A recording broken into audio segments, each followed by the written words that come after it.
Tell me who you are and why you're here. Hello, I'm director Derek Presley. It sounds so weird.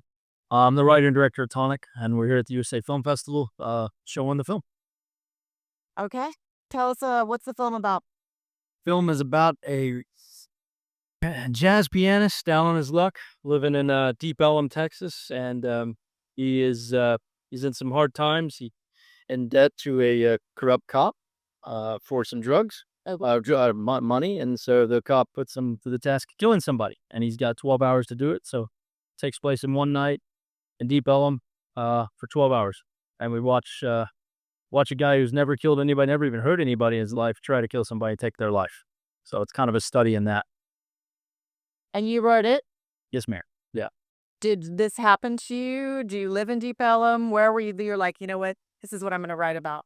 This guy over here. No, actually, the first one, well, it was a writer, which I am. It was about a novelist, which I'm not, but it was about a novelist originally, because I was trying to think of the one person in the world that would never actually, nerdy guys like myself sitting behind a computer all day, and then you have to go kill somebody. So, well, yeah, I'm a very real person. I've never done that. So, I would hope not. no, Well, I mean, no.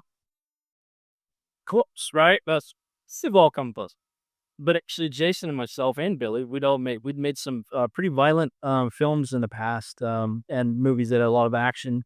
We did one where it was, I just call it a quintessential action movie where there's a lot of shooting, and I thought it was interesting because in those films, people, you shoot 10 or 15 people and you just kind of, and they walk away from it. And I thought, wow, taking one life when you're a regular, actual human being, it's got to be pretty difficult, if you're, and it's got to be something that would stay with you. So it was interesting, and then that was where it got humorous because I'm kind of funny that way.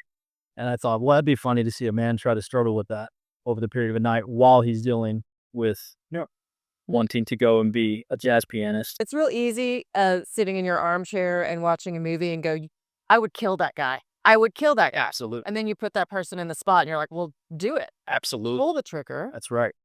That's right. Oh, that's exactly right. Oh, and it changed. I'm sorry. It changed. It changed into being a jazz pianist because it's a heck of a lot more interesting, right? Than a writer. A musician is a way more interesting storyline. Having a musician and set him. Billy is your jazz pianist. He's my jazz pianist, and he was also the reason it changed. Was literally him be who he is because he's a musician, he's an actor, and I got to know him on the other sets. And I said, man, I'm going to rewrite this for him, literal for him. So we wouldn't have made the movie if he'd said no. Like I wouldn't even have tried it. Okay. So, and do you play jazz piano or what's? Only movies. Oh yeah, I guess. What's your normal genre? I'm a rock guitar player. I got a band and all that stuff. I mean, I do play a little bit of piano. So I've been around it. So that's why it was easy for me to, I guess, steal or kind of show that I could play piano in the Yeah. but because I've been around it a lot. But I'm not like a fancy jazz piano player. I wish Yeah. I should have. Did you have to practice a lot before you kind of showed up on set? No, well, see, I wanted to, but I don't want to give no spoilers. But I was told that I was gonna play. But I do play. Oh, surprise. Am I okay to say that? Yes. Okay. It's not like you're giving away the Sixth Sense. Oh, all right, favorite. Yeah. So anyways, so yeah, so I just had to pretend to play whatever melody I play in the movie, Nice. and that's my part of it. Being an actor, you just you gotta sell it. I mean, listen, how many times you've been like, do you ride a horse? I'm like backwards, forwards. Do you want me to jump off? I can do a backflip off the horse. All right. I'll learn it before I get to set. It'll be fun. Right, I've been learning before. Exactly. You play keyboard? I do. It's called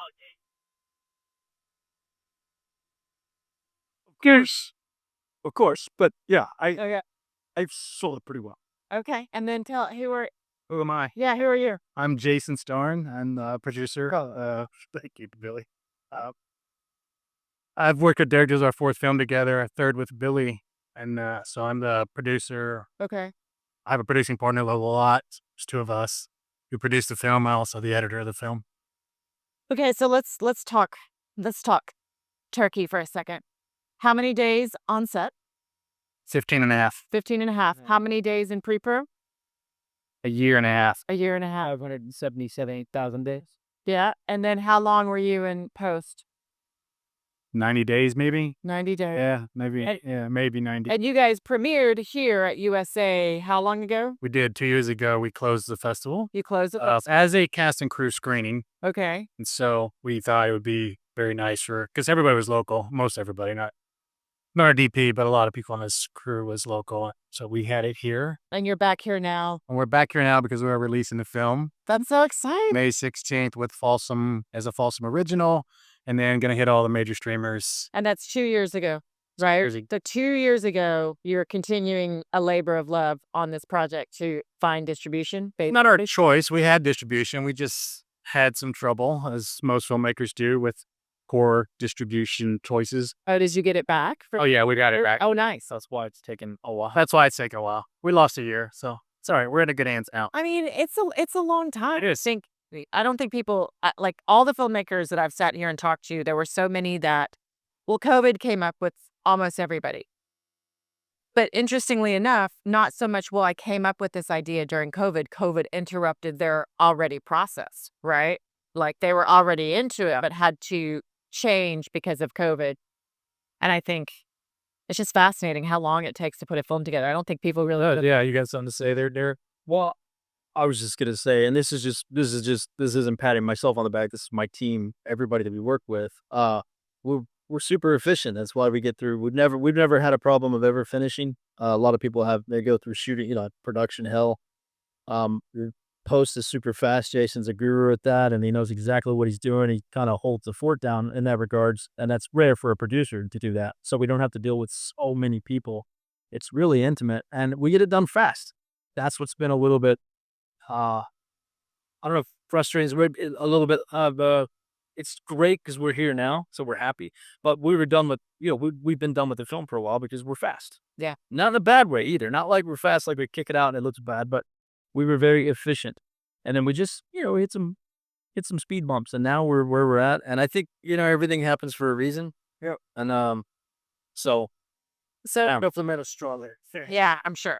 So there's somebody was telling me about this podcast where they tell about a snafu or something that happened on set. Have you guys heard of this? I've not listened to it, but I was like, I can just imagine what it would be, right? There's that day when, I don't know, some days one of my actors called me and they were like, hey, listen, my wardrobe that I was going to wear today just got stolen out of my car. And I was like, oh, that's so funny. But no, it did. And so then you're scrambling around, trying to figure out, we're going to do a rewrite to figure out how to change the fact that this actor is now wearing a different outfit. Oh. What did you guys have? I think we all. So can I say any of this? I don't know if they're allowed. It may not be illegal. I mean, a lot of look, we love Deep Ellum. Billy, he's been going to Deep Ellum for a long time as a rock guy. So everybody knew.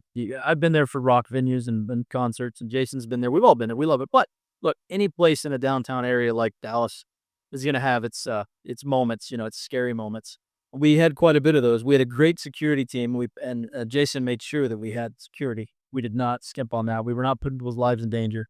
But being in Deep Ellum on a Friday night, getting the natural environment, showing Billy walking around like that, real people all around, that was insane. And there was a lot of scary moments. Yeah, can we say that there was a curse? Let's say it. Okay, we gotta do. But not on us, but we heard that shot. What happened though? Like Deep Ellum went into. Oh yeah, that was terrible. Yeah, tough for cover pretty much. So Lola Lott, our producer, was she's the mother, older sister, mother, whatever you want to say, to the production. I say, and she's like, I'm real worried about shooting in the clubs at Deep Ellum. I said we need to be careful. Jason's like, we're gonna be fine. Sure. Day one. The worst that can happen, right? Day one, we're shooting at Adair's. Adair's is day one. And all of a sudden, I didn't hear the shots, but somebody heard something, and somebody had discharged a weapon in the club next to us. So cops came running out. It was fine for us. We were totally fine, but I feel sorry for the individuals next door to us. So there's a piece of wall between us and a gunshot while we're shooting this movie. So that's the kind of stuff that we went through.